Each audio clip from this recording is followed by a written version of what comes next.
I need Yes, you to sir. step away from the car. What's going on with this kid? Why is he scared? He's scared because you're yelling. This is my son. We're headed home. Your son, you got any proof of that? Right here. Saw us at the park last summer. Same backpack, same kid. That doesn't mean anything. Story's not adding up. Officer? He lives across the street. That's his Go boy. back inside. Sir, I'm gonna need you to put... A racist officer starts targeting a black father, claiming he kidnapped his own son. He keeps accusing him and even handcuffs him after the father shows ID and the child cries, "Dad." And what happens next is even more shocking. But before we explain what exactly was so shocking, we have to go back to the beginning. How did a regular walk home end with handcuffs, a viral video, a firing, and a $900,000 settlement? Rewind. Let's see how a single call turned into a chain that almost broke a family. Night. A small city park. The air hums with crickets and the buzz of a tired streetlight. A patrol car skids to a stop. Doors fly open. An officer's voice slices the dark. "Put the child down." A man in a faded T-ball hoodie holds a little boy on his hip. The boy's backpack hangs open. A drawing flaps in the wind. The man shouts back, "He's my son!" The officer levels his tone.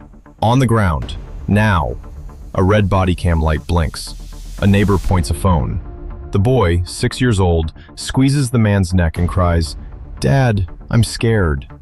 The man lowers to one knee, trying to calm him. He reaches for his wallet. "Hands where I can see them," the officer barks. A hand grabs, a shoulder twists, a face hits grass. Welcome to Brookridge. Quiet streets, modest houses, a town where folks know the high school mascot and the best taco truck. Marcus Bell, 32, works the early shift at a warehouse. He's the kind of dad who packs snacks, keeps extra crayons in the car, and never misses his son's t-ball practice. He has full legal custody of Noah, age 6.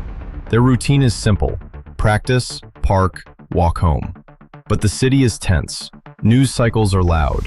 The police department is under pressure to act fast and be proactive. Newer officers want to prove they can stop bad things before they happen.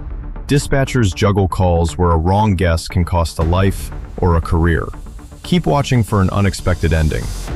On a warm Thursday night, a stranger in a passing car sees Marcus and Noah. Noah is tired and fussy. He drags his feet. He doesn't want to leave the swings. The stranger calls 911. "I think I'm seeing a kidnapping," she says. She isn't sure. The operator isn't sure. But the word kidnapping lights a fuse. Marcus Bell, calm on good days, fierce when he has to be. He keeps custody papers in his wallet. He knows people make assumptions. He's learned to be ready. Noah Bell, 6 going on 16. Big eyes, bigger imagination. Loves drawing superheroes. He hides behind his dad's leg when voices get loud. Officer Kent Avery, 28, 2 years on the job. Good reviews, ambitious. He wants to be the guy who runs toward danger. He hears possible abduction, and his heart rate spikes. Sergeant Linda Ortiz, the steady voice on the radio.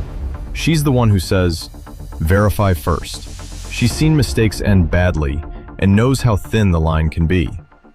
Rhea Dawson, civil rights lawyer with a soft voice and a sharp mind.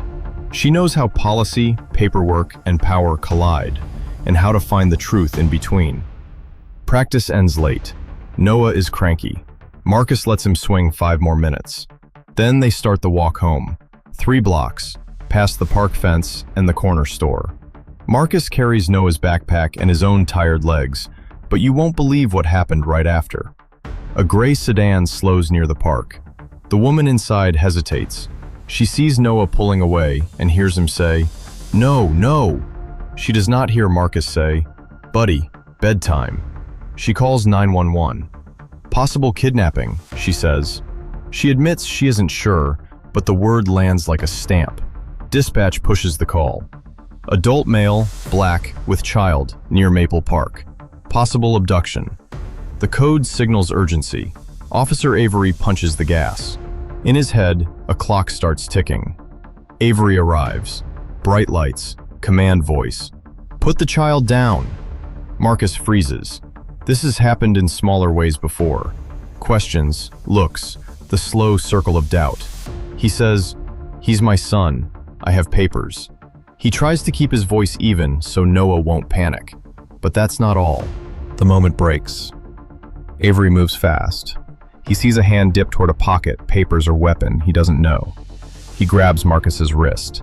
The boy screams. A neighbor steps onto the porch and lifts a phone. "Dad!" Noah cries. It should tell the whole story. It doesn't. Marcus goes down on the grass, arm twisted behind him. He's trying to speak calmly while eating dirt. "Wallet. Custody. I can show you." Avery coughs out orders. Backup siren grows. Noah shakes and chants, "Dad, Dad, Dad," like a shield that isn't working. Sergeant Ortiz speaks through the radio. "If safe, verify ID first." But the scene has momentum now. It's all forward rush. The neighbor keeps filming. The video is steady, unforgiving, and the internet will love it. At the curb, Marcus is cuffed. His wallet lies open, a school pickup pass poking out. A second officer finally reads the name.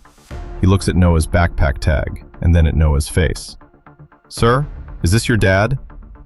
Noah nods, hiccuping tears. "Yes." They drive Marcus to the station. He's processed and released. No charges, no apology. He walks home with Noah, both quiet, both changed. But hold on, it gets even wilder, because by morning, the neighbor's video is everywhere. 10,000 shares, then 100,000. The caption writes the story for the viewers. "Dad arrested for kidnapping his own son." The comments divide. Some say the officer did his job. Others say the job is broken. Marcus misses work to get Noah settled. The boy now clings at the door. Sirens send him under the table. He wets the bed for the first time in years. Marcus tries not to cry in front of him. The department releases a short statement. Officers responded to a possible abduction. Procedure was followed. Marcus reads it and feels like a ghost in his own life. He knows what happened. His son knows. The video knows. A detective stops by off the record. He tells Avery, "Make sure your report matches the body cam." It doesn't. Little things are off. Little things matter.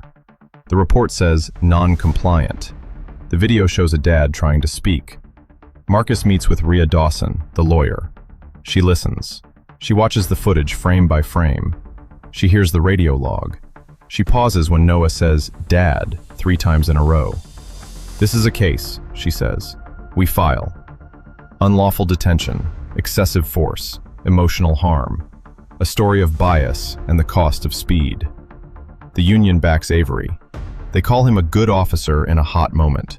They say, "If we slow down, a real child could get hurt."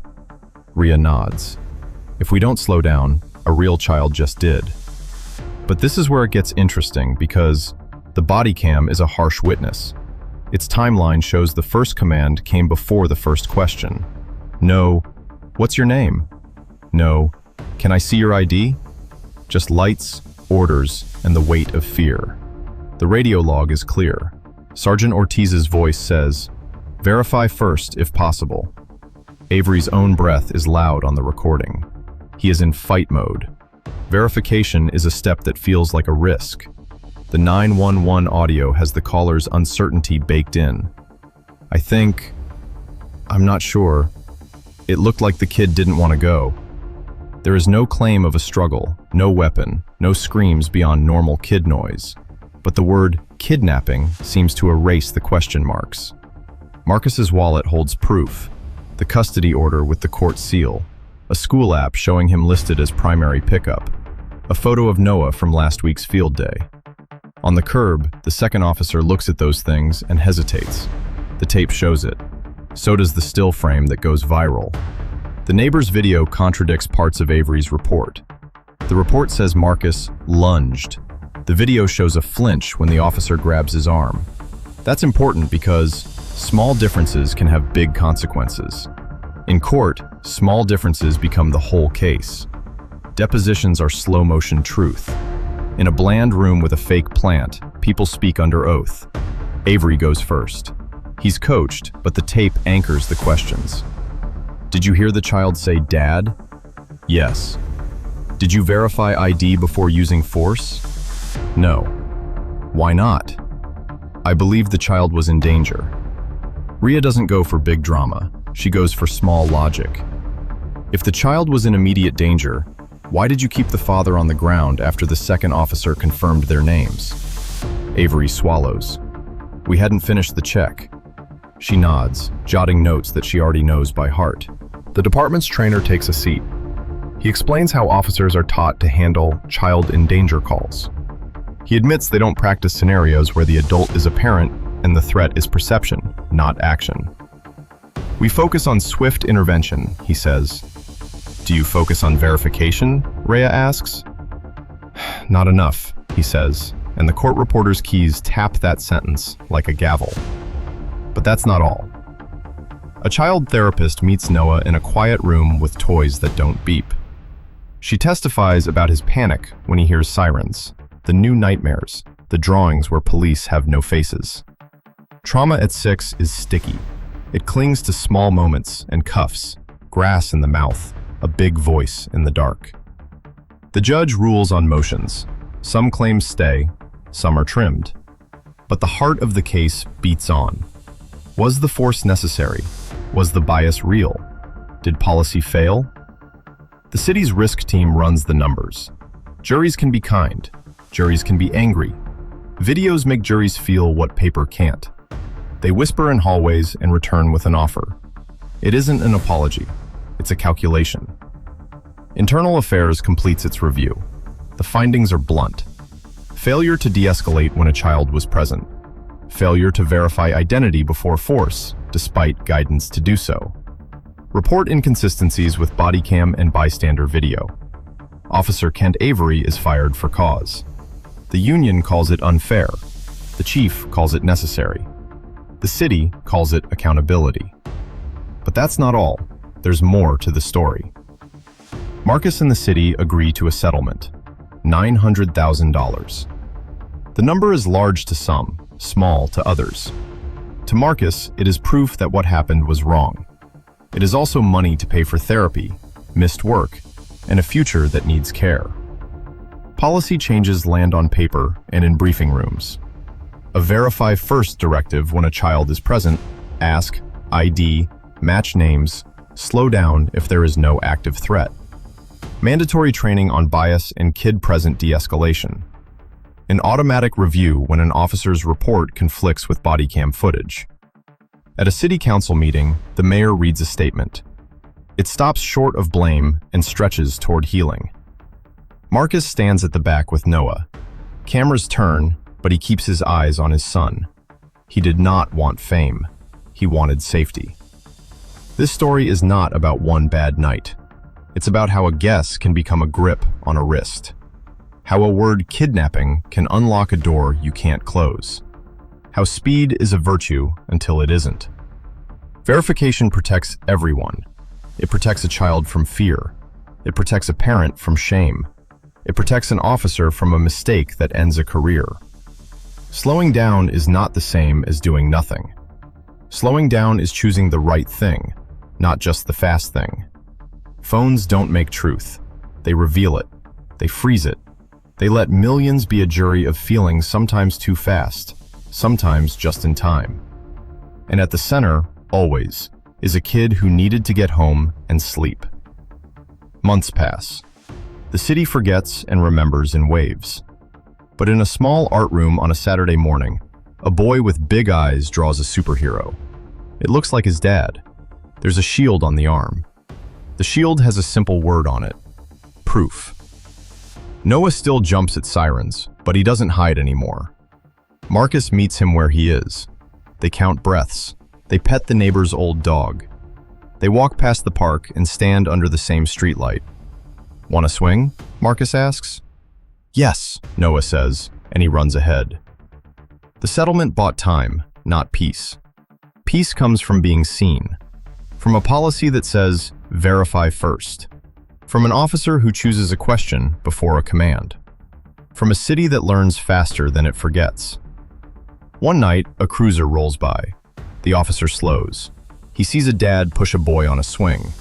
He nods and keeps driving. The air hums the same as before, but the world is a little different. Not fixed. Better. Marcus lifts Noah from the swing and sets him on his shoulders. They head home. The camera doesn't follow. The night is quiet. And that's the point. If you were the officer, what words would you say first? Is $900,000 too high, too low, or fair? Why? Drop your thoughts in the comments below. Thank you for watching, and before you go, don't forget to like and subscribe.